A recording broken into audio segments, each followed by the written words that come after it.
யோவான் 12ஆம் அதிகாரம் 12ஆம் வசனம் முதல் நான் உங்களுக்காக வாசிக்கிறேன். யோவான் 12ஆம் அதிகாரம் 12ஆம் வசனம் முதல்.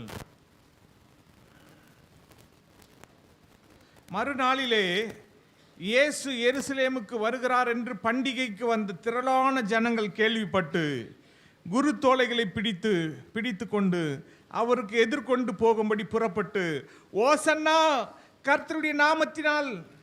கர்த்தருடைய நாமத்தினாலே வருகிற இஸ்ரவேலின் ராஜா ஸ்தோத்தரிக்கப்படத்தக்கவர் என்று ஆர்ப்பரித்தார்கள். அல்லாமலும், சீயோன் குமாரத்தியே, பயப்படாதே, உன் ராஜா கழுதை குட்டியின் மேல் ஏறி வருகிறார் என்று எழுதியிருக்கிற பிரகாரமாக இயேசு ஒரு கழுதை குட்டியை கண்டு அதன் மேல் ஏறி போனார். ஆண்டவராகிய இயேசு கிறிஸ்து அவரால் இந்த உலகத்தில் என்னென்ன நடக்கும் அப்படின்னு தீர்க்கதரிசிகள் முன் குறித்து சொல்லி இருக்கிறார்களோ அது எல்லாவற்றையும் இயேசு தம்முடைய வாழ்க்கையில் நிறைவேற்றி காட்டினார். இதோ இருளில் இருக்கிற ஜனங்கள் பெரிய வெளிச்சத்தை கண்டார்கள் என்று இயேசுவை குறித்து சொல்லப்பட்ட இடத்துல பெரிய வெளிச்சத்தை அதே போல ஜனங்கள் கண்டார்கள். இயேசுவை கண்டவுடனே வெளிச்சத்தை கண்டார்கள். அல்லேலூயா. அது போலதான் இங்கே சொல்லப்பட்டிருக்கிற காரியம், உன் ராஜா கழுதை குட்டியின் மேல் ஏறி வருகிறார் என்று சீயோன் குமாரத்திக்கு சொல்லப்பட்டது, தீர்க்க தரிசனமாய் சொல்லப்பட்டது. அது நிறைவேறத்தக்கதாக இயேசு கழுதை குட்டியின் மேலே ஏறி எருசலேமை நோக்கி பவனியாய் வந்தார். இன்னைக்கு நம் எல்லாரையும் தேடிதான் கழுதை குட்டியின் மேலே இயேசு வந்தார். எருசலேம் வீதிகளிலே பவனியாக வந்தார். ஓசன்னா, ஓசன்னா என்று ஜனங்கள் எல்லாரும் ஆர்ப்பரித்தார்கள். தாவீதின் குமாரனுக்கு ஓசன்னா, தாவீதின் சிங்காசனம், அவருடைய ஆளுகை இயேசுவின் மேல இருந்தபடினாலே இயேசுவுக்கு ஓசன்னா என்று சொல்லி அவரை ராஜா என்று வாழ்த்தினார்கள். அவரை யூதருடைய ராஜா என்றும் இஸ்ரவேலருடைய ராஜா என்றும் இயேசு கிறிஸ்துவை ஓசன்னா என்று சொல்லி வாழ்த்தின மகா பெரிய சரித்திரத்திலே மகா பெரிய நாள் தான் இந்த நாள். அந்த கழுதை இயேசுவை சுமந்தது.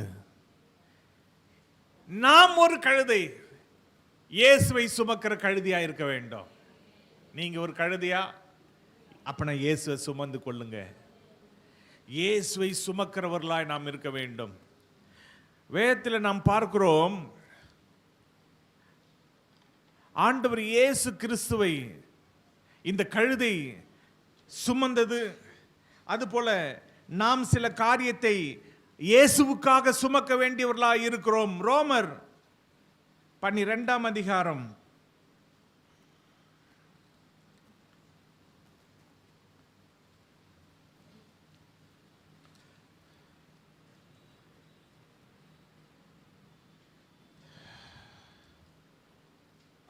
13ஆம் அதிகாரம்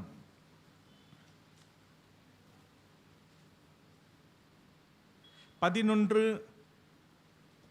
12, 13 ஆகிய வசனங்களை நான் உங்களுக்காக வாசிக்கிறேன். ரோமர் 13, 11 முதல். நித்திரையை விட்டு எழுந்திருக்கத்தக்க வேலையாயிற்று என்று நாம் காலத்தை அறிந்தவர்களாய் இப்படி நடக்க வேண்டும். நாம் விசுவாசிகள் ஆனபோது ரட்சிப்பு சமீபமாய் இருந்ததை பார்க்கிறோம். இப்பொழுது அது நமக்கு அதிக சமீபமாய் இருக்கிறது. இரவு சென்று போயிற்று, பகல் சமீபமாயிற்று. ஆகையால் அந்தகாரத்தின் கிரியைகளை நாம் தள்ளிவிட்டு ஒளியின் ஆயுதங்களை தரித்து கொள்ள கடவோம். களியாட்டும் வெறியும் வேசித்தனமும் காம விகாரமும் வாக்குவாதமும் பொறாமையும் உள்ளவர்களாய் நடவாமல் பகலிலே நடக்கிறவர்களைப் போல சீராய் நடக்க கடவோம். 14ஆம் வசனம். துர் இச்சைகளுக்கு இடமாக உடலை பேணாமல் இருந்து கர்த்தராகிய இயேசு கிறிஸ்துவை தரித்துக் கொள்ளுங்கள். அல்லேலூயா.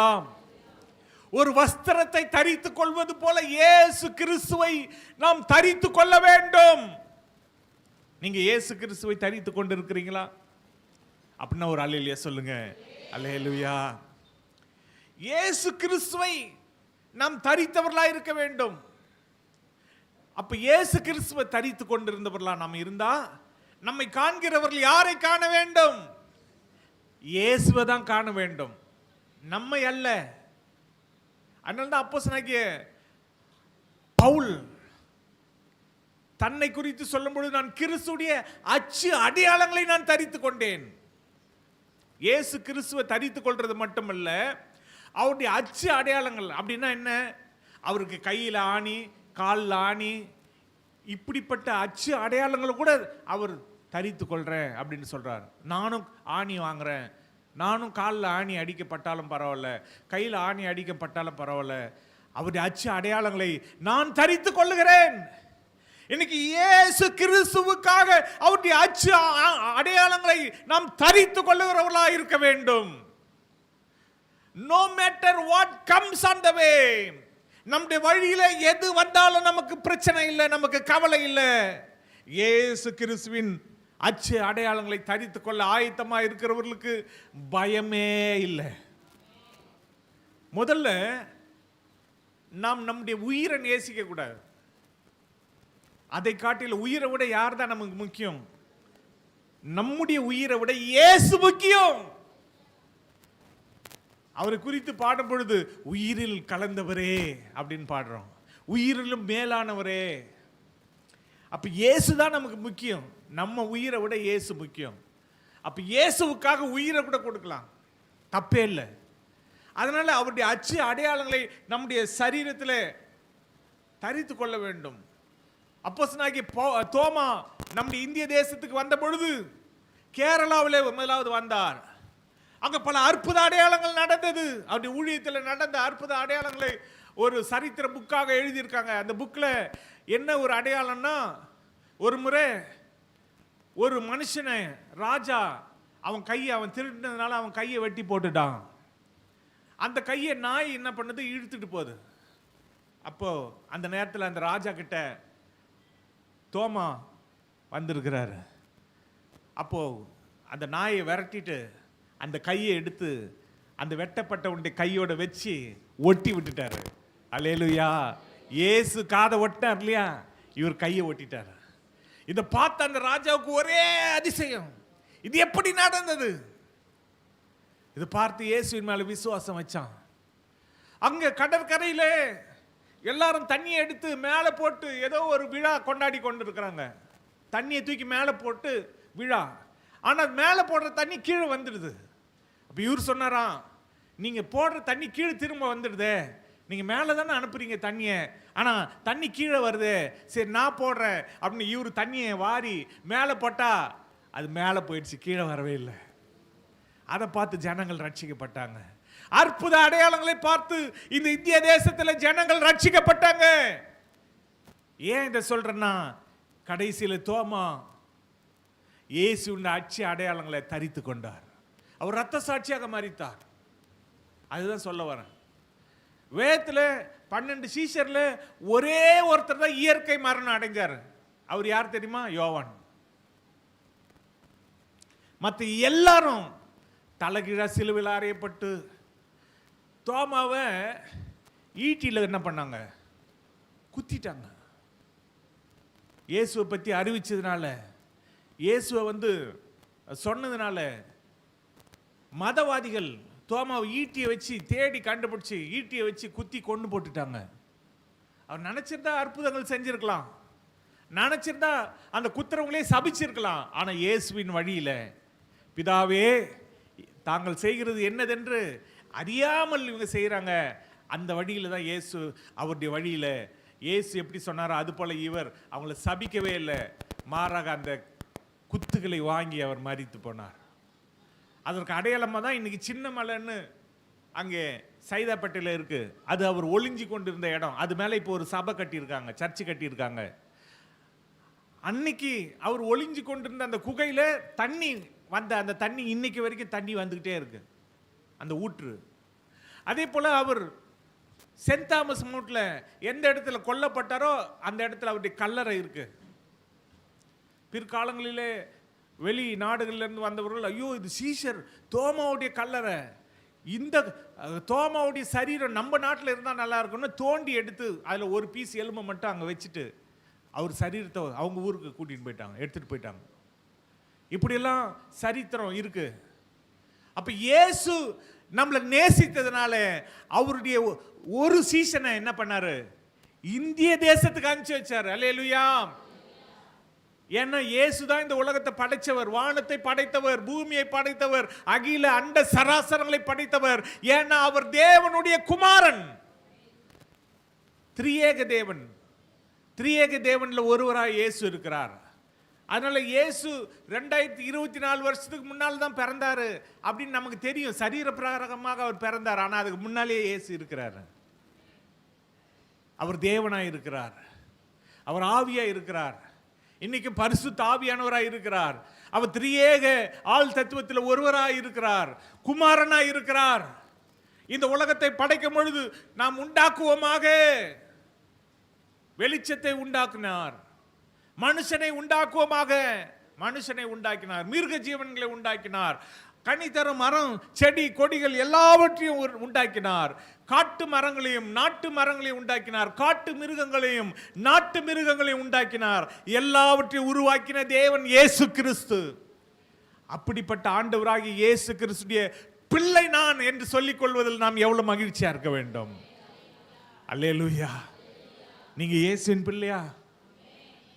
அப்படின்னா நீங்க சந்தோஷப்படுங்க. அல்லேலூயா. ஏன்னா உங்களுக்கு அவ்வளோ சலுகை இருக்கு. நீங்க நினைச்சா வானத்துல ஒரு காரியத்தை கட்டலாம், நீங்க நினைச்சா வானத்துல ஒரு காரியத்தை கட்ட அவிழ்க்கலாம், நீங்க நினைச்சா பூமியில ஒரு காரியத்தை கட்டலாம், நீங்க நினைச்சா பூமியில ஒரு காரியத்தை கட்ட அவிழ்க்கலாம். அப்படிப்பட்ட அதிகாரத்தை தேவன் தம்முடைய பிள்ளைகளுக்கு கொடுத்திருக்கிறார். அந்த பிள்ளைகள் நீங்க தான், நான் தான். அதனால நீங்க எதுக்காக கவலைப்படுறீங்க? யாரை பார்த்து பயப்படுறீங்க? பயப்படாதீங்க. நீங்க இயேசுவை மட்டும் சுமந்து கொள்ளுங்க, அவருடைய நுகத்தை சுமங்க. அவர் சொல்றாரு, என்னுடைய நுகம். நுகம் என்ன? 2 மாடு இருக்குன்னா அந்த மாட்டு 2த்து மேலேயும் ஒரு பாரமான ஒரு கட்டை வைப்பாங்க, அதுக்கு நடுவில் ஒரு கட்டை இருக்கும், அதுதான் நுகம். அந்த 2 முதுகு மேலேயும், அந்த மாட்டு முதுகு மேலே அந்த 2 சைட்லேயும் அந்த பெரிய பாரமான கட்டையை வச்சு அது கழுத்தில் என்ன பண்ணுவாங்க? அந்த நுகத்தை கட்டுவாங்க. அப்போ அந்த மாடு ஏர் அதில் இருந்துச்சுன்னா ஏர் என்ன பண்ணும்? இழுத்துக்கிட்டே போகும். அல்ல வண்டி கட்டியிருந்தா வண்டி இழுத்துக்கிட்டே போகும். அது மேலே வச்சிருக்கிற நுகத்தை அது சுமந்து கொண்டு அந்த நுகத்தை இழுத்து கொண்டே போய் கொண்டிருக்கும். எங்கெல்லாம் போகணும்னு அந்த எஜமான் நினைக்கிறாரோ அங்கெல்லாம் அந்த நுகத்தை அது சுமந்து கொண்டே போகும். அது போலதான் இயேசு அவருடைய நுகத்தை நாம் தோளின் மேலே சுமந்தவர்களாக இருக்கிறோம். அந்த மாடு அந்த வயலிலே உழுவதற்கு அந்த நுகத்தை தோளின் மேலே அதை ஏற்றுக்கொண்டு வயலை உழுவது போல நாம் சுவிசேஷ அறுவடை வேலைக்காக வயலை உழுது கொண்டிருக்கிறோம், இயேசுவின் நுகத்தை சுமந்து கொண்டு. அதனாலதான் ரட்சிக்கப்படாதவங்க ரட்சிக்கப்பட வேண்டும். சிலர்லாம் ஞானஸ்நானம் எடுங்க, ஞானஸ்நானம் எடுங்க, மனம் திரும்புங்க, பாவத்தை அறிக்கை எடுங்க, ஞானஸ்நானம் எடுங்கன்னா ஞானஸ்நானம் எடுக்க மாட்டாங்க. சிலர் ஞானஸ்நானம் எடுக்காம யாரோ ஒரு சிலர் சரி நாங்கள் ஞானஸ்நானம் எடுக்கிறோன்னு எடுக்கிறாங்க. ஆனா சிலர் எங்களுக்கு கிறிஸ்துமஸ் அன்னைக்கு ஞானஸ்நானம் கொடுப்பீங்களா? சிலர் எங்களுக்கு ஜனவரி 1ஆம் தேதி ஞானஸ்நானம் கொடுப்பீங்களா? சிலர் ஈஸ்டருக்கு ஞானஸ்நானம் கொடுப்பீங்களா? ஆம், ஈஸ்டருக்கு உங்களுக்கு ஞானஸ்நானம் கொடுக்க நாங்கள் ஆயத்தமாக இருக்கிறோம். நீங்கள் ஞானஸ்நானம் எடுத்தா எங்களுக்கு போதும். ஏன்னா நீங்கள் அந்த பண்டிகையில் தான் எடுக்கணும்னு உங்களுக்கு ஒரு சந்தோஷம் இருந்துச்சுன்னா அந்த பண்டிகையிலேயே நாங்கள் உங்களுக்கு ஞானஸ்நானம் கொடுக்க ஆயத்தமாக இருக்கிறோம். உங்களை நாங்கள் குறை சொல்லலை. அதனால நீங்கள் யாராவது ஞானஸ்நானம் எடுக்காம இருந்தா அடுத்த வாரம் ஞாயிற்றுக்கிழமை ஈஸ்டர் அன்னைக்கு குறிச்சு கொள்ளுங்க. ஈஸ்டர் அன்னைக்கு இயேசு உயிரோட எழுந்த அந்த நாளிலே உங்களுக்கு ஞானஸ்நானம். எத்தனை பேர் ஆயத்தமா இருக்கீங்க? கையை உயர்த்தி காமிங்க. ஒருத்தர் கூட இல்லையா ஈஸ்டர் அன்னைக்கு ஞானஸ்நானம் எடுக்க? யாரோ ஞானஸ்நானம் எடுக்காம இருந்தா நீங்க ஈஸ்டர் அன்னைக்கு எடுத்துருங்க. ஏன்னா நாளை தள்ளி போடாதீங்க. ஆண்டவர் இயேசுடைய வருகை ரொம்ப சீக்கிரம், நீங்க நினைக்கிற மாதிரி இல்லை. நாட்டில் நடக்கிறதெல்லாம் பார்த்தீங்கன்னு சொன்னா இனி நாட்கள் செல்லாது, இனி காலம் செல்லாது, இது கடைசி காலம். அதனால நீங்க மனம் திரும்பி ரட்சிக்கப்பட்டு ஞானசனை எடுத்தால் ஒழிய உங்களுக்கு பாதுகாப்பு இல்லை. இங்கே வேதத்தில் நாம் பார்க்கிறோம், அவருடைய நுகத்தை நாம் சுமக்க வேண்டும். இங்கே நாம் பார்த்தோம், அவருடைய இயேசு கிறிஸ்துவை நாம் தரித்துக் கொள்ள வேண்டும். எப்படிப்பட்ட காரியங்களை விட்டு களியாட்டும் வெறியும் வேசித்தனமும் காம விகாரமும் வாக்குவாதமும் பொறாமையும் உள்ளவர்களாய் நடவாமல் பகலிலே நடக்கிறவர்களை போல சீராய் நடக்க கடவோம். துர் இச்சைகளுக்கு இடமாக உடலை பேணாமல் இருந்து கர்த்தராகிய இயேசு கிறிஸ்துவை தரித்துக் கொள்ளுங்கள். இயேசு கிறிஸ்துவை நீங்க தரித்துக் கொள்ளுங்க. தயவு செய்து அவருடைய அச்சு அடையாளங்களை தரித்துக் கொள்ளுங்க. அவருடைய நுகத்தை தரித்துக் கொள்ளுங்க. அவருடைய சிலுவையை நீங்க சுமங்க. இயேசு சொன்னார், என்னை பின்பற்றி வர விரும்புகிறவன் தன்னைத்தான் வெறுத்து தன் சிலுவையை தோளில் சுமந்து கொண்டு என்னை பின்பற்ற கடவன். இயேசு சிலுவை சுமந்தார், அதுபோல் நாமும் சிலுவை சுமக்க வேண்டும். கழுதை இயேசு சுமந்தது போல நாம் நம்முடைய சிலுவையை சுமக்க வேண்டும். அனுதினமும் சுமக்க வேண்டும். கழுத்தில் ஒரு சிலுவை போட்டா நான் சிலுவை சுமக்கிறேன் என்பது அல்ல. சிலுவை என்பது தேவனையும் மனுஷனையும் இணைக்கிறது. அதாவது தேவனையும் நம்மையும் நம்ம ஒவ்வொருத்தரையும் இணைக்கிறது தான் அந்த நடுவில் உள்ள சிலுவை, அந்த நேரான சிலுவை. அந்த இடையில் இருக்கக்கூடிய அந்த சிலுவையினுடைய அந்த பகுதி மனுஷனையும் இணைக்கிறது. மேலிருந்து கீழே வர்றது தேவனையும் நம்மையும் இணைக்கிறது. குறுக்கில் வர்றது மனுஷனையும் இணைக்கிறது. அப்படிப்பட்ட அந்த சிலுவையை சுமக்கிறது என்பது ரொம்ப கடினம். அப்போ நம்முடைய உறவு தேவனோடு இருக்க வேண்டும், சரியான உறவாக இருக்க வேண்டும். அதே போல் நம்முடைய உறவு மனுஷர்களோடும் இருக்க வேண்டும். அன்பில், ஐக்கியத்தில், ஒருமனப்பாட்டில், ஒற்றுமையில் ஒருவர் பாரத்தை ஒருவர் சுமக்க வேண்டும். அதுதான் சிலுவை. இந்த சைடு ஒரு மாடு, இந்த சைடு ஒரு மாடு. எப்படி அந்த பாரத்தை சுமக்கிறதோ அது போல ஒருவர் பாரத்தை ஒருவர் சுமக்க வேண்டும்.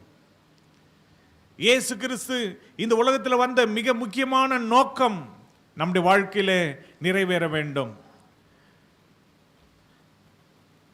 இயேசு கிறிஸ்து இந்த உலகத்தில் வந்த பொழுது மத்தேயு 2ஆம் அதிகாரத்தில் நீங்க பார்த்தீங்கன்னு சொன்னா 1ஆம் வசனத்திலிருந்து 11ஆம் வசனம் வரைக்கும் சாஸ்திரிகள் இயேசு கிறிஸ்துவை எப்படி கண்டார்கள் என்ற காரியத்தை நாம் பார்க்கிறோம். நீங்க வாசிக்க வேண்டாம், நீங்க நோட் பண்ணி வேணா வச்சுக்கோங்க. சாஸ்திரிகள் கிழக்கிலே அவருடைய நட்சத்திரத்தை கண்டார்கள். அவருடைய நட்சத்திரத்தை கண்ட சாஸ்திரிகள் நேராக 2ஆம் வசனத்தில் அரண்மனைக்கு வந்து யாரை பார்த்து கேட்குறாங்க? ஏரோதை பார்த்து கேள்வி கேட்குறாங்க. யூதருக்கு ராஜாவாக பிறந்திருக்கிறவர் எங்கே? அவருடைய நட்சத்திரத்தை நாங்கள் கண்டோம். உடனே அந்த ஏரோதுக்கும் அரண்மனையில் இருக்கிறவர்களுக்கும் கலக்கம் உண்டானது. ஐயோ, யூதருக்கு ஒரு ராஜாவா? அப்ப நம்ம எங்க போறது, நம்ம சந்ததி எங்க போறது அப்படின்னு கலக்கம். உடனே ஏரோது 4ஆம் வசனத்தில் கிறிஸ்துவானவர் எங்கே பிறப்பார் அப்படின்னு ஆசாரியர், ஜனத்தின் மூப்பர் எல்லாரையும் வரவழைச்சு அவங்கள பார்த்து கேள்வி கேட்கிறான். உடனே ஆசாரியரும் ஜனத்தின் வேத பாரகரும் சொல்றாங்க, யூதேயாவில் உள்ள பெத்லகேமே, நீ சிறியது என்று நினைக்காத, உன்னிடத்திலிருந்து என் ஜனத்தை ஆளுகிற பிரபு, உன்னிடத்தில் இஸ்ரவேலை ஆளும் பிரபு உன்னிடத்திலிருந்து பிறப்பாரு அப்படின்னு அவங்க சொல்றாங்க. அப்படிதான் எழுதியிருக்கு. இதை கேட்ட உடனே பெத்லகேமா சரி அப்படின்னு சொல்லி அந்த சாஸ்திரிகள் தொடர்ந்து அந்த நட்சத்திரத்தை கண்டு போறாங்க. அந்த நட்சத்திரம் இயேசு இருந்த வீட்டுக்கு மேலே போய் நின்னுச்சு. அப்ப அந்த வீட்டுக்குள்ள போய் இயேசுவையும் குழந்தையுடைய தாயாகிய மரியாளையும் அவர்கள் கண்ட உடனே இயேசுக்கு முன்பாக போய் சாஷ்டாங்கமாய் விழுந்து பொன் வெள்ளி தூப வர்க்கங்களை அவருக்கு காணிக்கையாக கொடுத்து குழந்தையை வணங்கி அவங்க சந்தோஷத்தோடு திரும்பி போறாங்க. திரும்பி போகும்பொழுது தேவன் எச்சரிக்கிறார், சொப்பனத்தில் எச்சரிக்கிறார், நீங்க ஏரோது கிட்ட போகாதீங்க, அவன் குழந்தையை கொல்ல நினைக்கிறான், வேற வழியா போயிடுங்க. அவங்க அதே போல போயிட்டாங்க. ஏரோது அங்க காத்து கொண்டு இருக்கிறான். இவங்க வந்து குழந்தைய பற்றி சொன்ன உடனே நாம போய் என்ன பண்ணணும், அந்த குழந்தைய கொல்லணும்னு நினைக்கிறான். ஆனா அவங்க வேற வழியா போயிட்டாங்க. உடனே தேவன் தம்முடைய தேவதூதனை கொண்டு சொப்பனத்திலே யோசேப்பை எச்சரிக்கிறாரு. யோசேப்பே, பிள்ளையும் அந்த தாயும் நீ கூட்டி கொண்டு எகிப்துக்கு ஓடிப்போ, பிள்ளைய கொல்ல நினைக்கிறான் அப்படின்ன உடனே எகிப்துக்கு போயிடுறாங்க. இயேசு உயிர் பிழைத்துக் கொள்றார், தப்பிச்சுக்கிறார். அவர் பிறந்த பொழுதே சாத்தா அவரை கொல்ல பார்த்தான், ஏரோது மூலமா கொல்ல பார்த்தான். அவர் பிறகு பிலாத்து மூலமாகவும் ஏரோது மூலமாகவும் வேற அந்த ஏரோதுடைய மகன் அவங்க மூலமாகவும் சிலுவை ஆக்கினை அடையப்பட்டு இயேசு ஒப்பு கொடுத்த உடனே தான் மரிச்சார். மற்றபடி அவர் சிறு குழந்தையா இருக்கும் பொழுதே அவர் கொல்ல பார்த்தாங்க. அப்ப அப்படிப்பட்ட இயேசு யூதருக்கு ராஜா, இஸ்ரவேலை ஆளும் பிரபு. அப்படிப்பட்ட இயேசுவை சாஸ்திரிகள் கண்டார்கள். அப்படிப்பட்ட இயேசுவை நாம் கண்டிருக்கிறோமா? நம்ம வாழ்க்கையில கண்டிருக்க வேண்டும். அவர் நேரடியாக காணவில்லை என்றாலும் அவருடைய அடையாளங்கள் நம்ம கிட்ட இருக்க வேண்டும். அல்லேலூயா. அவருடைய அடையாளம். சிலர் வந்து முகத்தை பார்க்க மாட்டாங்க, இதான் என் அடையாளம்னு கொடுப்பாங்க. அந்த அடையாளம் அவங்க கிட்ட இருந்துச்சுன்னா இன்னார் தான் அப்படின்னு சொல்லி ராஜாவை வந்து பார்க்க மாட்டாங்க. ராஜா ஒரு முத்திரை மோதிரத்தை கொடுத்தாருன்னா அந்த முத்திரை மோதிரத்தை அந்த அடையாளத்தை காமிச்சிட்டு உள்ள போகலாம். அதுபோல இன்னைக்கு அடையாளத்தை நாம் தரித்து கொண்டிருக்க வேண்டும். இயேசு கிறிஸ்துடைய அச்சு அடையாளங்களை அவரையே நாம் தரித்து கொண்டிருக்க வேண்டும். வேதம் நமக்கு சொல்லுகிறது, 121 சங்கீதம் 1-2 எனக்கு ஒத்தாசை வரும் பர்வதங்களுக்கு நேராக என் கண்களை ஏறெடுக்கிறேன். முதல்ல நட்சத்திரத்தை நாம் காண்கிறோம், அவர் பிறப்பை காண்பிக்கிறது. பர்வதங்கள் பிதாவாகிய தேவன், குமாரனாகிய தேவன், பரிசுத்தாவியாகிய தேவன், திரியேக தேவன். அப்போ 3 பர்வதம், அத பர்வதங்கள். அப்ப பர்வதங்களை நேராக, பர்வதங்களுக்கு நேராக என் கண்களை ஏறெடுக்கிறேன். நட்சத்திரத்தை மட்டுமல்ல, பர்வதங்களையும் நாம் பார்க்க வேண்டும். அல்லேலூயா. நட்சத்திரத்தை ஆண்டவர் யாருக்கு காமிச்சாரு? முதல் ஆபிரகாமுக்கு காமிச்சார். வெளில கூட்டு, ஆபிரகாமே வானத்தில் இருக்கிற நட்சத்திரங்களை பார், அதை உன்னால என்ன கூடுமா? என்ன கூடாது. அப்படியானால் அது போல உன் சந்ததியை நான் ஆசீர்வதிப்பேன், அது போல ஆசீர்வதிப்பேன் என்பதற்கு அடையாளமாக தான் இயேசுவினுடைய அடையாளம் நட்சத்திரம். அவருடைய நட்சத்திரத்தை நாங்கள் கண்டோம். கிழக்கிலே அவருடைய நட்சத்திரத்தை கண்டோம். இயேசுவுக்கு சொந்தமா நட்சத்திரம் இருக்கு. அல்லேலூயா. சில சினிமா நடிகர்களுக்கு சொந்தமா நட்சத்திர ஹோட்டல் வச்சிருப்பாங்க. ஆனா இயேசுவுக்கு சொந்தமா நட்சத்திரமே இருக்கு. அல்லேலூயா. அவருடைய நட்சத்திரத்தை சாஸ்திரிகள் கண்டார்கள். இன்னைக்கு நாம் அவருடைய நட்சத்திரத்தை காணணும். அவருடைய நட்சத்திரம் யார்? நாமளே அவருடைய நட்சத்திரம். நீங்க ஒவ்வொருத்தரும் ஒரு நட்சத்திரம். இயேசுக்காக பிரகாசிக்கிற நட்சத்திரம். என்ன வேதம் சொல்லுகிறது, இந்த உலகத்தில் எந்த மனுஷனையும் பிரகாசிப்பிக்கிற மெய்யான ஒளியே அந்த ஒளி. இயேசுதான் அந்த ஒளி. நம்மளை பிரகாசிப்பிக்கிறார், நம்மளை நட்சத்திரத்தை போல பிரகாசிப்பிக்கிறார். அந்த நட்சத்திரத்தை அவர்கள் கண்டது போல 2வது பர்வதங்களை நாம் காண வேண்டும். நம்முடைய வாழ்க்கையிலே பர்வதம், ஒத்தாசை வரும் பர்வதம். அந்த பர்வதங்களை நேராக நம்முடைய கண்கள் ஏறெடுத்து பார்க்க வேண்டும். அப்பொழுது வேதம் சொல்லுகிறது, வானத்தையும் பூமியை உண்டாக்கின கர்த்தரிடத்திலிருந்து எனக்கு ஒத்தாசை வரும். பர்வதங்களை நேரா நோக்கி பாருங்க. பிதாவாகிய தேவன், குமாரனாகிய தேவன், இயேசு கிறிஸ்துவாகிய தேவன், பரிசுத்தாவியாகிய தேவனை நோக்கி பாருங்க, உங்களுக்கு ஒத்தாசை வரும். என்ன ஒத்தாசை வேணுமோ நீங்க கேளுங்க, அவர் ஒத்தாசை அனுப்பி உங்களுக்கு உதவி செய்ய வல்லவராக இருக்கிறார். வேதம் சொல்லுகிறது அந்த சங்கீத பகுதியில் 3ஆம் வசனம், உன்னை காக்கிறவர் உறங்குவதும் இல்லை. கர்த்தர் உன்னை காக்கிறவர், உன்னை காக்கிறவர் உறங்கார். 4ஆம் வசனத்தில் இஸ்ரவேலை காக்கிறவர் உறங்குவதும் இல்லை, தூங்குகிறதும் இல்லை. அல்லேலூயா. பர்வதத்தை நோக்கி பார்த்துட்டீங்கன்னா உங்களை கண்ணின் மணியை போல பாதுகாப்பார். தூங்காம பாதுகாக்கிற தேவன். நாம கூட தூங்கிடுவோம். மடியில் குழந்தைய வச்சு சிலர் தூங்கிடுவாங்க, குழந்தை தொப்புன்னு கீழே விழுந்துடும். விழுந்திருக்குல்ல ஒரு சில குழந்தைங்க, மடியில் குழந்தைய வச்சுன்னு அப்படியே டக்குன்னு தூங்கிடுவாங்க, குழந்தை தொம்முன்னு கீழே விழும். தொம்முன்னு கீழே விழுந்து அழுத உடனே தான் ஐயோ குழந்தை கீழே விழுந்துருச்சுன்னு இவங்க தூக்கம்லாம் தெளிஞ்சு குழந்தைய தூக்குவாங்க. ஆனால் நம்முடைய தேவன் உறங்குவதும் இல்லை, தூங்குவதும் இல்லை. எதற்காக? நம்மளை காப்பதற்காக, நம்மளை கீழே விடாம இருக்கிறதுக்காக, நம்மளை கீழே போற்றாம இருக்கிறதுக்காக, நம்மளை காப்பதற்காக. எதிலிருந்து காப்பதற்காக? 7ஆம் வசனம், கர்த்தர் உன்னை எல்லா தீங்குக்கும் விலக்கி காப்பார். எல்லா தீங்குக்கும் விலக்கி காப்பாத்துறதுக்காக அவர் உறங்காமல் இருக்கிறார், தூங்காமல் இருக்கிறார். கர்த்தர் அவர் உன் ஆத்துமாவை காப்பார். ஆத்மாவை காப்பாத்துறதுக்காக தூங்காம இருக்கிறார், உறங்காம இருக்கிறாரு. நம்ம ஆத்மாவை காப்பாத்த அவர் மட்டும் நம்ம ஆத்மாவை காப்பாத்தலன்னா எப்பொழுதும் சாத்தான் என்ன பண்ணியிருப்பான்? நம்ம ஆத்மாவை ஒன்றும் இல்லை. நீங்கள் போய் கோழிக்கறி கடையில் கறி வாங்குவீங்க. சில நேரத்தில் நான் என்ன பண்ணுவேன், எங்கள் வீட்டில் இருக்கிறவங்களுக்கு ஈரல் கிட்னி கொஞ்சம் பிடிக்கும், அதனால் 1 கிலோ கறியை கொடுங்கன்ட்டு வாங்கிட்டு ஒரு 1/4 கிலோ ஈரல் 1/4 கிலோ கிட்னி கொடுங்க அப்படின்னு கேட்டு வாங்கிட்டு போவேன். அப்போ அந்த நைட்டுக்கு கிட்னி ஈரலில் ஃப்ரை பண்ணிடுவாங்க. சிக்கனை அடுத்த நாளைக்கு உதவும். அது 1 வாரத்துக்கோ ஒரு 4 நாளைக்கோ வச்சு சாப்பிடுவோம் ஃப்ரிட்ஜில் வச்சு.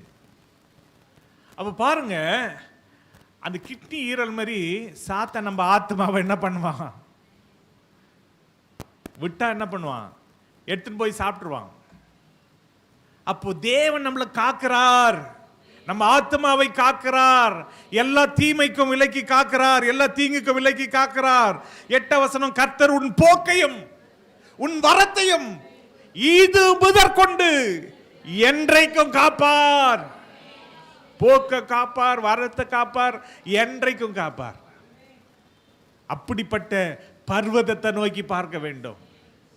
இயேசுவை நோக்கி பாருங்க, பிதாவாகிய தேவனை நோக்கி பாருங்க, பரிசுத்த ஆவியானவரை நோக்கி பாருங்க. பரிசுத்த ஆவியானவர் இன்றைக்கும் நம்மோடு கூட இருக்கிறார், இந்த உலகத்தில் இருக்கிறார், நம்மளோட கூட தான் இருக்கிறாரு. அவர் ஒரு பலசாலி மாதிரி. அவர் கூட இருந்தா சத்துரு நம்ம கிட்ட வர முடியாது, சத்துரு நம்மளை தொடவே முடியாது. அவரை நோக்கி மட்டும் பாருங்க. அதனால தான் உம்மை நோக்கி பார்த்ததினால் பிழைத்து கொண்டோமையா அப்படின்னு பாட்டு பாடுறோம். இயேசு நோக்கி பார்த்ததுனால தான் பிழைத்து கொண்டோம். பர்வதத்தை நோக்கி பாருங்க. வனாந்தரத்தில் இஸ்ரவேல் ஜனங்க ஒரு வெண்கல சர்ப்பத்தை மோசே உயர்த்தி காட்டின பொழுது நோக்கி பார்த்தாங்க, பிழைத்து கொண்டாங்க. இன்னைக்கு பவனியாக வந்த இயேசு கிறிஸ்துவை நோக்கி பாருங்க, பிழைத்துக் கொள்வீங்க. அல்லேலூயா. நம்ம கிட்ட ஒரு போட்டோ கிடையாது, ஒரு வீடியோ கிடையாது இயேசு பவனியா வந்தது. ஆனா விசுவாசத்தை என்ன பண்ணுங்க, பாருங்க. இயேசு நமக்காக கழுதை மேல அதன் குட்டியின் மேல பவனியாக வந்தாரே, அவரை நோக்கி பாருங்க. இயேசுவே எனக்காக பவனியாக வந்தீரே. வந்தது மட்டுமல்ல, அழுதாரு. எருசலேமை பார்த்து என்ன பண்ணாரு? அழுதாரு. கோழி தன் குஞ்சுகளை கூட்டி சேர்ப்பது போல நான் எத்தனையோ முறை உன்னை நான் கூட்டி சேர்க்க விரும்பினேன், ஆனா நீயோ என்னை ஏற்றுக்கொள்ளலையே. இன்னைக்கு எத்தனையோ பேர் இன்னும் ஞானஸ்நானம் எடுக்காம, இன்னும் மனம் திரும்பாம, ஏசப்பாவுடைய பிள்ளையா மாறாம சபைக்கு வந்து கொண்டிருக்காங்க. அவங்கள பார்த்து ஏசு அழறாரு, இன்னைக்கு கூட அழறாரு. ஐயோ இன்னும் ஞானஸ்நானம் எடுக்கல, நான் எப்போ திரும்ப வர்றது, எப்போ வந்து நான் இவங்களை கூட்டு போறது, நான் நாளைக்கு வந்தேன்னா இவங்க நரகத்துக்குள்ள போவாங்க, இன்னும் ஞானஸ்நானம் எடுக்கலையே, இதோட அடுத்த வருஷம் ஈஸ்டருக்கு எடுக்கலாம்னு யோசிச்சுட்டு இருக்காங்களே, அடுத்த வருஷம் இந்த உலகம் இருக்குமான்னு தெரியாதே. அப்படியெல்லாம் இருக்காதீங்க. தயவு செய்து சகோதரர் பீட்டர் வெளிநாட்டில் இருக்கும் பொழுதே அவங்க 2-3 நாளில் அவங்க அப்பா வந்துடுவார், ஆனால் தள்ளி போடக்கூடாதுன்னு உடனே கீழ்ப்படிந்து ஞானஸ்நானம் அவங்க மகள் எடுத்தாங்க. ஏன்னா ஞானஸ்நானம் அவ்வளோ முக்கியமானது.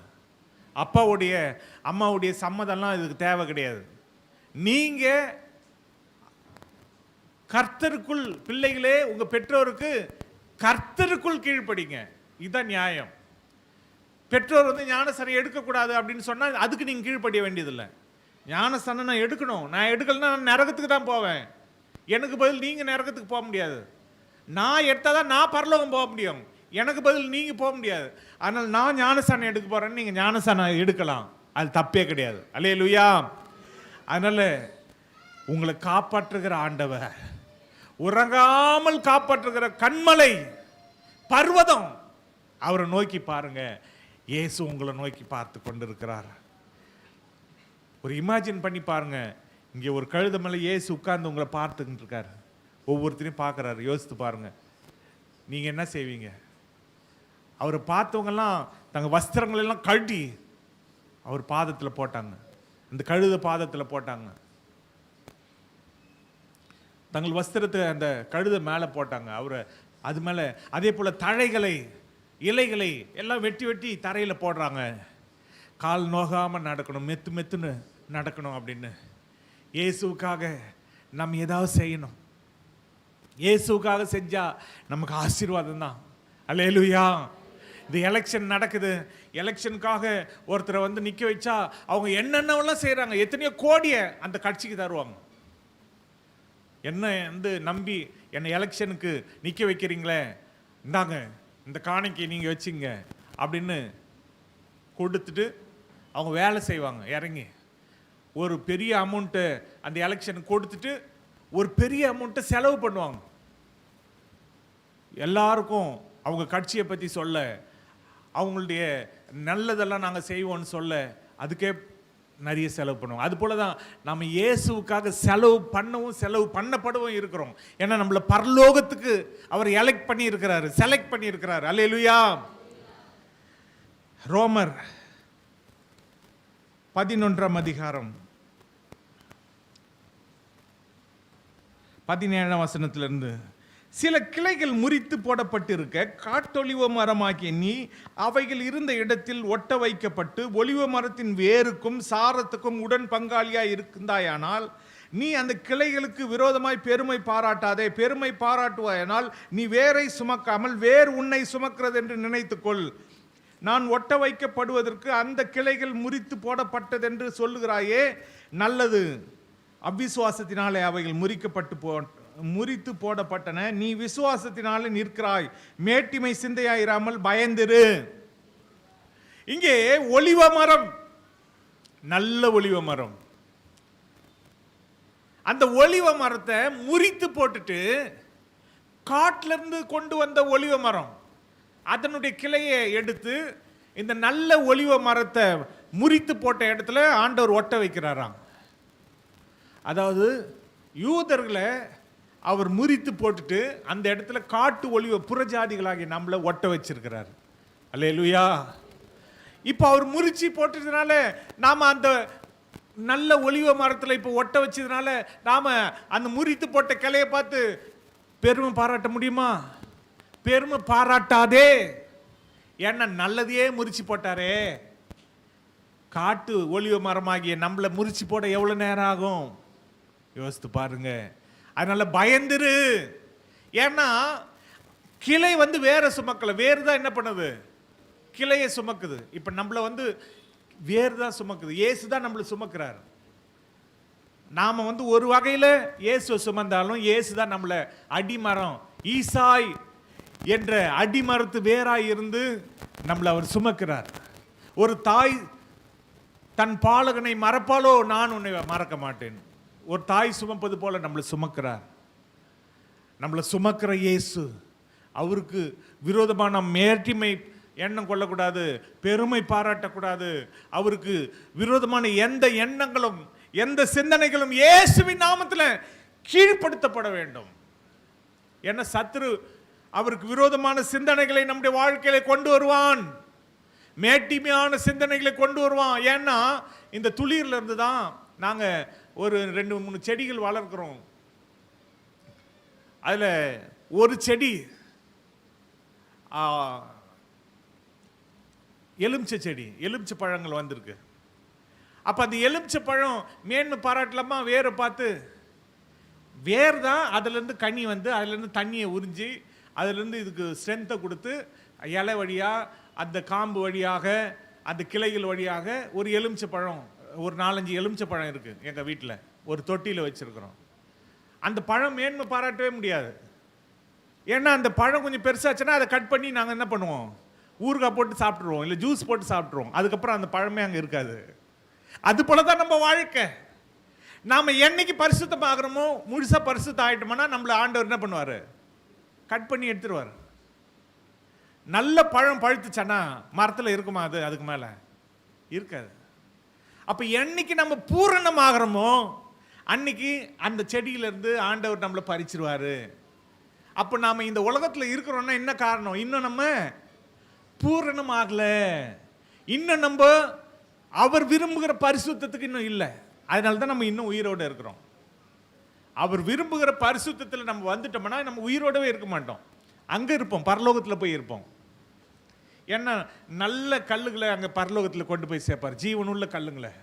அதே போல் எப்படி நல்ல பழங்களை கொண்டு போய் சேர்க்குறாங்களோ, நல்ல கனிகளை கொண்டு போய் களஞ்சியத்தில் சேர்க்குறாங்களோ, அது போல் பதறதை எரிச்சு போட்டுருவாங்க, நரகத்தில் பதற போட்டுருவார். நாம் நல்ல கோதுமை மணியாக இருந்தால் நம்மளை களஞ்சியத்தில் சேர்ப்பார். அப்போ நல்ல கோதுமை மணியாக நாம் வளர்ந்து கொண்டு இருக்கிறோம். இதற்கு இயேசுவை நாம் தரித்து கொள்ள வேண்டும். அவருடைய அச்சு அடையாளங்களை நாம் தரித்து கொள்ள வேண்டும். அதே போல அவர் நம்மை சுமந்து கொண்டிருக்கிறார் என்பதை நாம் ஒருபொழுது மறந்து விடக்கூடாது. நிறைய பேருடைய வாழ்க்கையில நிறைய காரியங்களை அவர்கள் காண்பார்கள். இயேசுவை காண வேண்டியவர்கள், நட்சத்திரத்தை காண வேண்டியவர்கள், பர்வதங்களை காண வேண்டியவர்கள், பரிசு பொருட்களை காண்கிறவர்களா இருக்கிறாங்க. ஏசா ஆதியாகமம் 32ஆம் அதிகாரத்தில் அவனுக்கென்று அனுப்பப்பட்ட பரிசு பொருட்களை தான் பார்த்தான். இது யாருக்கு? இது உமது அடியானாகிய ஏசாவுக்கு. யார் அனுப்பினது? யாக்கோபு அனுப்பினார். 1 மந்தை, 2 மந்தை, 3 மந்தை, 3 ஆட்கள், 3 மந்தைகள், ஒட்டகங்கள், அது இது எத்தனையோ அனுப்புறார். கடா, வெள்ளாடு, ஒட்டகங்கள், அப்படி பல ஐட்டங்கள் எல்லாம் பஞ்சாக, அதாவது 3 மந்தையா அனுப்புறார்.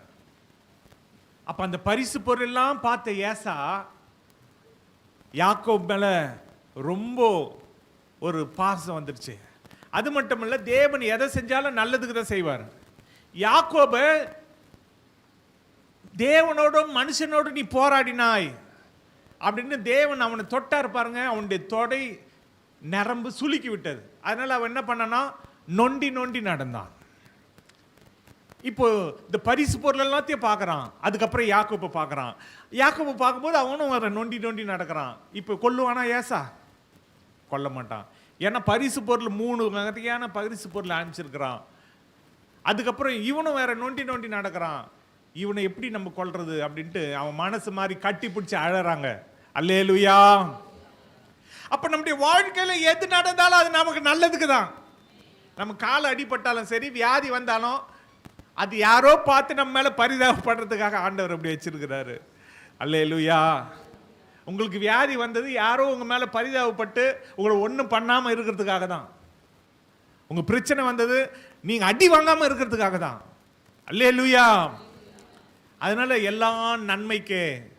அதான் ரோமர் 8:28 சொல்லுது, அன்றியும் அவருடைய தீர்மானத்தின்படி அழைக்கப்பட்டவர்களாய் தேவனிடத்தில் அன்பு கூறுகிறவர்களுக்கு சகலமும் நன்மைக்கு ஏதுவாக நடக்கிறது. எல்லாம் நன்மைக்கு தான்.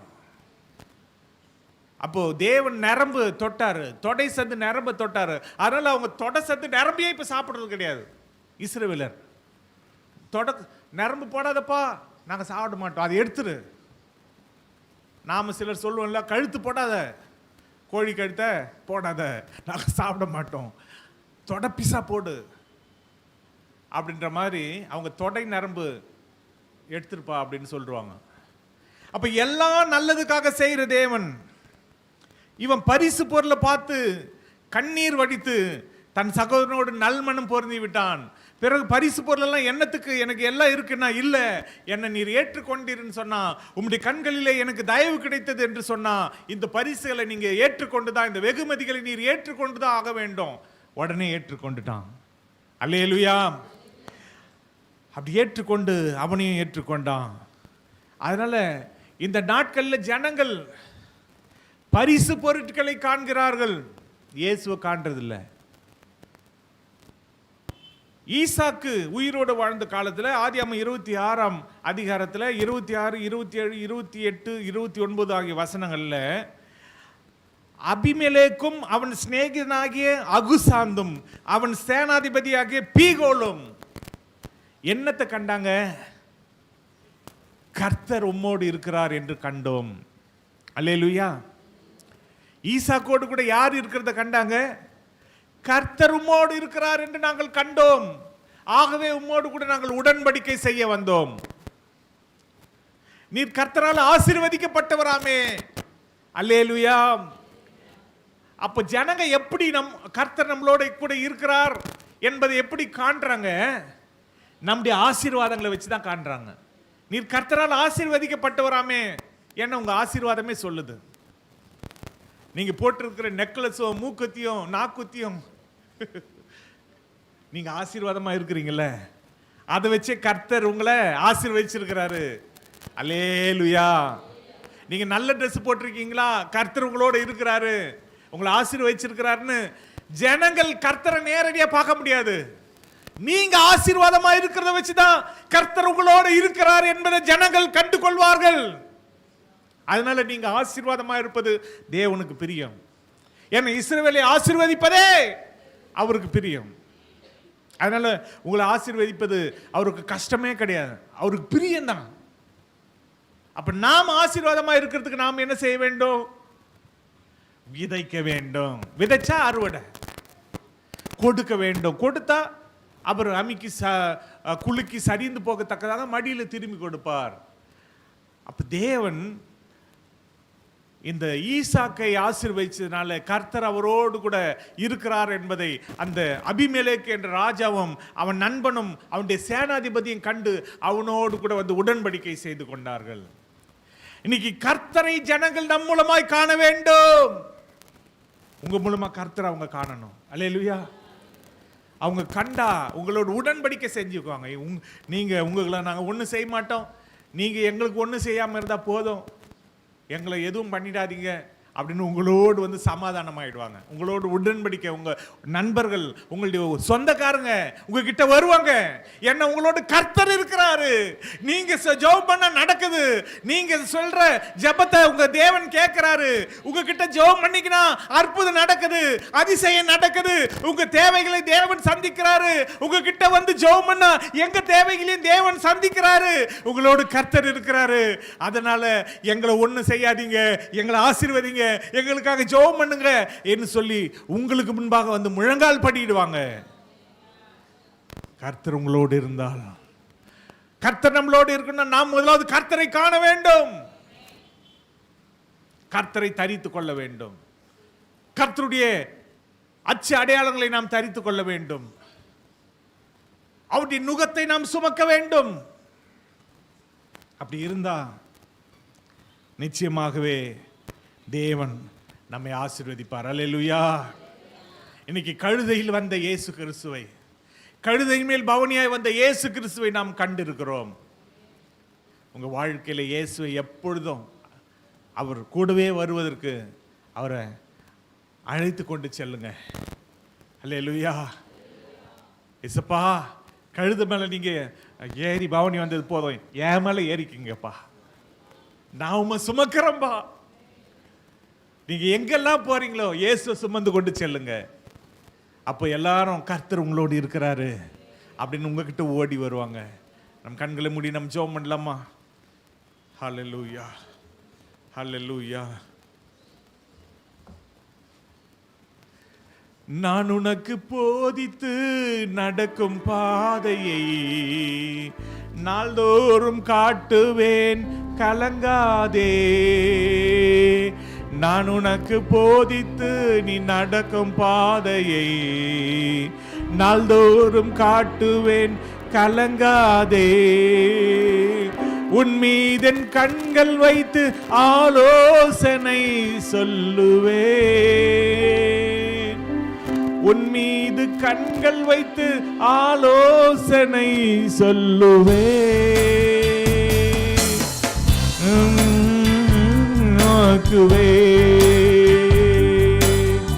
நான் உனக்கு போதித்து நீ நடக்கும் பாதையில் நாள்தோறும் பயப்படாதே. நான் உனக்கு போதித்து நடக்கும் பாதையை நாள்தோறும் காட்டுவேன், கலங்காதே.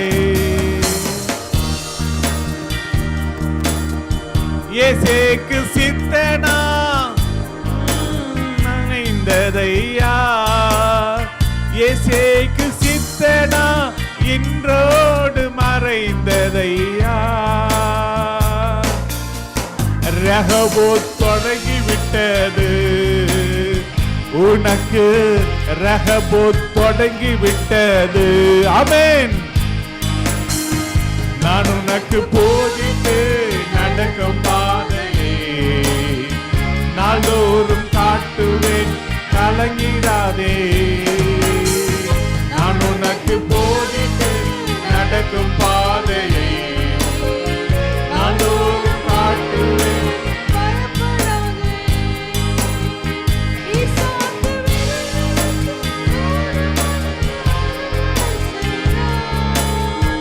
ஈசாக்கு விதை விதைத்து 100 மடங்கு அறுவடை செய்தார்.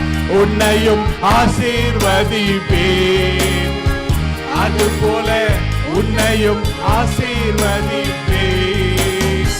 நான் உனக்கு போதித்து நடக்கும் பாதையை நாள்தோறும் காட்டுவேன், கலங்கி. ஆமென். நான் உனக்கு போதித்து நடக்கும் பாதையை நாள்தோறும் காட்டுவேன், கலங்காதே. ஹல்லேலூயா. வாய்களை திறந்த ஆண்டவரை துதிங்க. நீங்க கர்த்தரை கண்டீர்கள் என்று சொன்னா அவர் உங்களை காக்கிறவராக இருக்கிறார். உங்கள் போக்கையும் உங்கள் வரத்தையும் காக்கிறவர், உங்களை எல்லா தீங்குக்கும் விலக்கி காப்பார். ஏன்னா நீங்க அவரை கண்டு இருக்கிறீங்க, அவரை ஏற்றுக்கொண்டீங்க, அவரை நீங்க சுமக்கிறீங்க. அதனால உங்களை எல்லா தீங்குக்கும் விலக்கி காப்பார். உங்கள் ஆத்துமாவை காப்பார், உங்கள் ஆத்துமாவை உயிரோட காப்பார். இல்லைன்னா சத்துரு மண்ணோட மண்ணா நம்மள நசுக்கி போட்டிருப்பான். ஆனா இயேசு நம்மளோட கூட இருக்கிறதுனால நம்மள அவரே காப்பார், அவரே காப்பார். இன்னைக்கு இயேசுவை கண்டுட்டா போதும். கழுதையில வந்த இயேசுவை கண்டு ஜனங்கள் தாவீதின் குமாரனாகிய இயேசுவுக்கு ஓசன்னா என்று சொல்லி, யூதா ராஜாவுக்கு, இஸ்ரவேலின் பிரபுவுக்கு, இஸ்ரவேலின் ராஜாவுக்கு ஓசன்னாவை துதியை சொல்லி அவரை துதித்தார்கள். ஏன்னா அவர்கள் இயேசுவை கண்டார்கள், இயேசு செய்த அற்புத அதிசயங்களை கண்டார்கள். இன்னைக்கு நம்முடைய வாழ்க்கையில இயேசுவை நாம் கண்டு கொண்டோமா? இயேசுவின் அச்சு அடையாளங்களை கண்டோமா? இயேசு நம்முடைய வாழ்க்கையில செய்த அதிசயங்களை, அற்புதங்களை கண்டோமா? இயேசுடைய ஆசீர்வாதங்களை நாம் கண்டோமா? கண்டு கொள்ளுங்க, நம்மை அவர் ஆசீர்வதிப்பார். அப்ப ஜனங்கள் நம்மை காணும் பொழுது இயேசுவை காண்பார்கள். தேவன் உங்களோடு இருக்கிறார் என்று நம்மிடத்தில் ஓடி வருவார்கள். ஹல்லேலூயா. இது நடக்கும். ஹல்லேலூயா, ஹல்லேலூயா. நன்றி இயேசுவே. அப்பா எங்கள் பிதாவே, இந்த நல்ல வேளையில உம்முடைய ஜனங்கள் யாரெல்லாம் இப்பொழுது இதை பார்த்து கொண்டிருக்கிறார்களோ, கேட்டு கொண்டிருக்கிறார்களோ, இந்த ஆராதனையில் கலந்து கொண்டிருக்கிற எத்தனை பேரை நீர் ஆசீர்வதிங்கப்பா. ஒவ்வொருவரும் உம்மை கண்டு கொண்டபடினாலே நாங்கள் பிழைத்து கொண்டோம். அதற்காக உமக்கு ஸ்தோத்திரம். அன்றைக்கு ஆண்டவரே அந்த சாஸ்திரிகள் உம்மை கண்டார்கள். இயேசுவே, உம்மை கண்டதினாலே அவர்கள் சந்தோஷப்பட்டு தங்கள் நாடுகளுக்கு சென்றார்கள். அதுபோல நாங்கள் உம்மை கண்டதினாலே நாங்கள் பிழைத்து கொண்டோம். அக்கிரமங்கள் அநியாயங்களிலிருந்து எங்களை காப்பாற்றினீர். நாங்கள் இன்றைக்கு பிழைத்திருக்கிறோம்னா அதற்கு நீர்தான் காரணம் ஆண்டவரே. உமக்கு நன்றி அப்பா. நாங்கள் பர்வதங்களாகிய உம்மை ஒத்தாசை வரும் பர்வதங்களை நோக்கி எங்கள் கண்களை ஏறெடுக்க எங்களுக்கு உதவி செய்யும். எங்களுக்கு வானத்தையும் பூமியை உண்டாக்கின கர்த்தரிடத்திலிருந்து எங்களுக்கு ஒத்தாசை வரும். ஏன்னா நாங்க உண்மையை நோக்கி பார்த்து கொண்டு இருக்கிறோம். எங்களுக்கு ஒத்தாசை வரப்போகிறதுக்காக ஸ்தோத்திரம். எல்லாவற்றிலும் ஒத்தாசை எங்களுக்கு தாரும். வந்த ஒவ்வொரு தேவ பிள்ளைகளுக்கும் ஒத்தாசை தாரும் ஆண்டவரே. ஈசாக்கிடத்திலே ராஜாக்கள் ஓடி வந்தது போல எங்களிடத்தில் ஓடி வருவார்களாக. ஏன்னா எங்களோடு நீர் இருக்கிறீர் என்பதை அவர்கள் கண்டு கொள்ளட்டும். எங்களை நீர் ஆசீர்வதியும். உமக்கே சகல துதிகன மகிமையை நாங்கள் செலுத்துகிறோம். எங்கள் மீட்பரும் எங்கள் இரட்சகருமாகிய இயேசு கிறிஸ்துவின் நாமத்தில் ஜெபிக்கிறோம் எங்கள் பரிசுத்த பிதாவே. ஆமென்.